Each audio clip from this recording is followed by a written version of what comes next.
Karbinerbade Festival på åben for første gang nogensinde.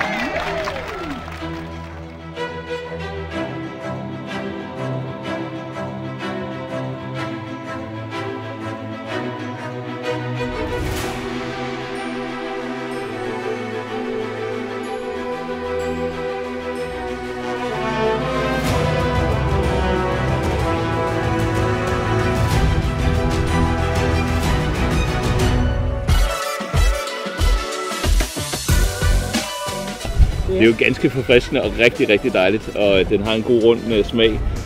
Det farlige ved det er, at man næsten ikke smager, at den er så stærk, som den er.